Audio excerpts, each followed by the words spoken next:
Assalamualaikum warahmatullahi wabarakatuh. Anak-anakku Mumtaz yang luar biasa, bagaimana kabarnya hari ini? Semoga puasanya tetap semangat ya, dan puasanya tidak ada yang bolong. Nah, jumpa lagi kali ini dengan Ustadz Zulhan. Kali ini Ustadz akan sedikit bercerita. Siapa yang senang cerita? Ayo angkat tangannya. Nah, kali ini Ustadz akan bercerita sesuatu yang sangat menarik. Udah siap mendengarkan? Nah, yuk kita mulai di hitungan 2. 1, 2.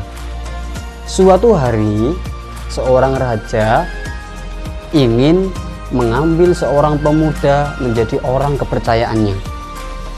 Untuk itu, sang raja mengadakan sayembara. Nah, lalu datanglah 3 pemuda yang sangat tampan. Mereka luar biasa dari berbagai kalangan. Mereka mendaftar kepada seorang raja. Ya raja, saya mau ikut sayembara. Saya ingin menjadi orang kepercayaan. Wah, akhirnya setelah terpilih 3 orang itu, sang raja menjelaskan mereka akan melakukan sebuah perjalanan yang sangat jauh. Nah, di tengah perjalanan itu, sang raja menyampaikan bahwasanya mereka akan melewati sebuah sungai. Sungai itu airnya jernih sekali, tapi hati-hati, arusnya sangat deras. Sang raja berpesan kepada ketiga pemuda itu supaya apabila mereka melewati sungai, mereka harus mengambil apa saja yang mereka injak di dasar sungai. Itu yang pertama. Yang kedua, mereka ketika melewati sungai, mereka harus melewati pada malam hari, tidak boleh pada siang hari. Ini yang menarik. Akhirnya mereka bertiga pulang mempersiapkan bekal untuk perjalanan jauh yang sudah disiapkan oleh raja.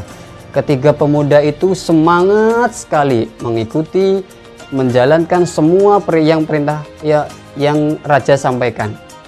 Akhirnya hari yang ditunggu itu tiba. Mereka bersama-sama berjalan menyusuri perjalanan yang sangat jauh. Berhari-hari mereka berjalan.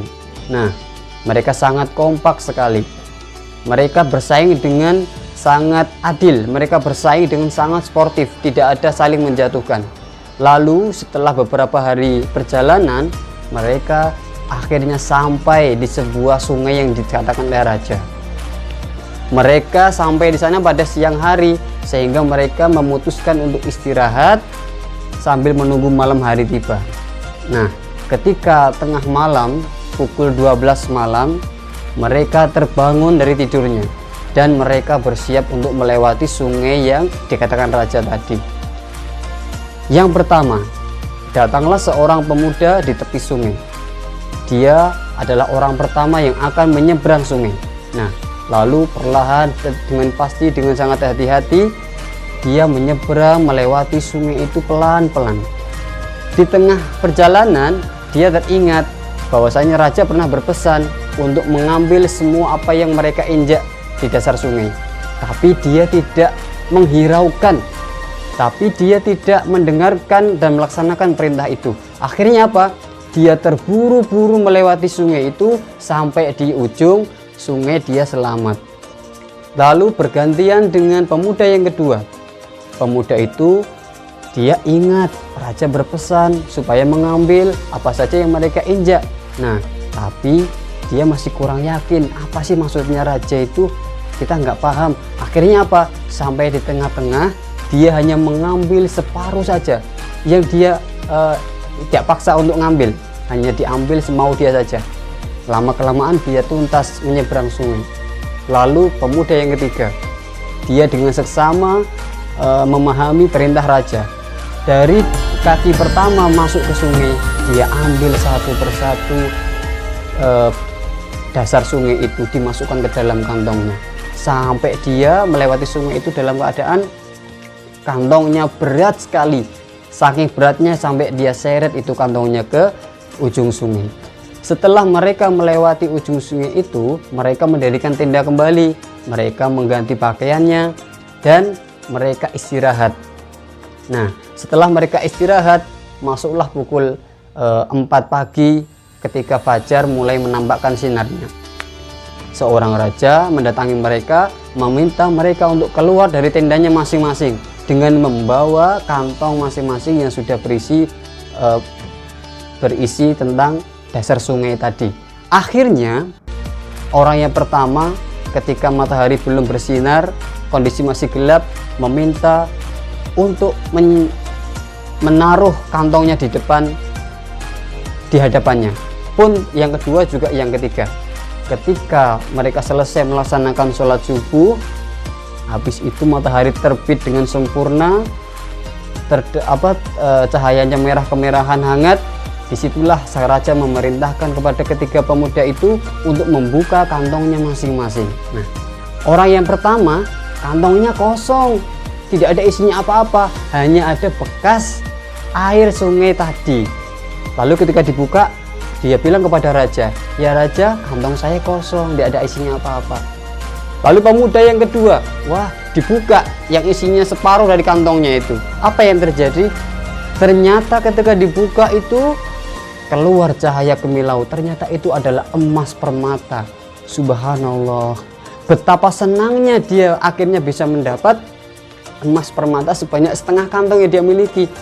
Dia bahagia, tapi di sisi lain dia juga menyesal kenapa dia tidak mengambil sepenuhnya. Nah, akhirnya pemuda yang ketiga dengan berat dia menyeret kantongnya itu, dibuka. Wah, luar biasa, kantongnya penuh berisi dengan emas dan permata yang berkemilau bercahaya, luar biasa. Akhirnya orang yang ketiga ini bersuka cita, bersyukur, mengucapkan syukur kepada Allah Subhanahu wa Ta'ala. Dia mendapatkan sebaik-baiknya hasil yang dia usahakan. Akhirnya sang raja mengambil orang yang pemuda ketiga tadi untuk menjadi orang kepercayaannya. Anak-anakku, apa sih sebenarnya hikmah dari kisah ini? Dengarkan baik-baik.